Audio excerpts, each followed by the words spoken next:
2005 সালের ডিসেম্বরে সামগ্রিক ব্যাংকিং খাতে খেলাপি ঋণের হার ছিল 13.6%। পক্ষান্তরে 2025-26 অর্থবছরে প্রথম প্রান্তিকে খেলাপি ঋণ বেড়ে 35.73% দাঁড়িয়েছে, যার পরিমাণ প্রায় 6,44,000 কোটি টাকা। মানে স্পিকার, লক্ষ্য করুন, 13% থেকে ঋণ খেলাপি বিএনপি 13% সময়ের থেকে ঋণ খেলাপি এসে দাঁড়িয়েছে 35%। 2005 সালে সামগ্রিক ব্যাংকিং খাতে মূলধন পর্যাপ্ততা ক্যাপিটাল অ্যাডিকুয়েসি রেশিও ছিল 7.3%।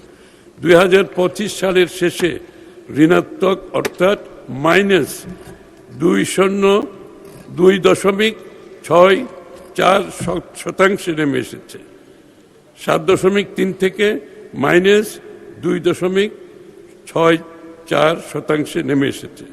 2005-06 অর্থবছরের বেসরকারি খাতে ঋণের প্রবৃদ্ধি 18.3% থেকে অনেক কমে 2024-25 এ 6.5% নেমে এসেছে। লুটপাট, অব্যবস্থাপনা, স্ক্যাম, ভুল নীতি গ্রহণের মাধ্যমে পুঁজিবাজারকে সম্পূর্ণ ধ্বংস এবং এর উপর বিনিয়োগকারীদের আস্থা পুরোপুরি নষ্ট হয়েছে। বিএনপি সরকার যতবার এদেশে সরকার পরিচালনা করেছে, কখনোই ব্যাংক, আর্থিক খাত সহ পুঁজিবাজারে কোনো সংকট সৃষ্টি হয় নাই।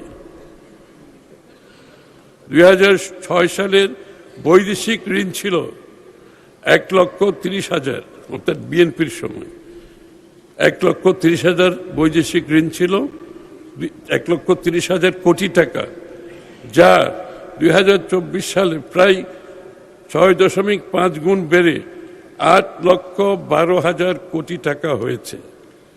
মানে স্পিকার, 1,30,000 কোটি টাকা থেকে 8,12,000 কোটি টাকা বর্তমানে বাংলাদেশের ঋণ হয়েছে। আমাদের রেখে যাওয়া অভ্যন্তরীণ ঋণ 65,000 কোটি টাকা থেকে প্রায় 16 গুণের বেশি বৃদ্ধি পেয়ে দাঁড়িয়েছে 10,77,000 কোটি টাকায়, যা উদ্বেগের বিষয়। মাননীয় স্পিকার।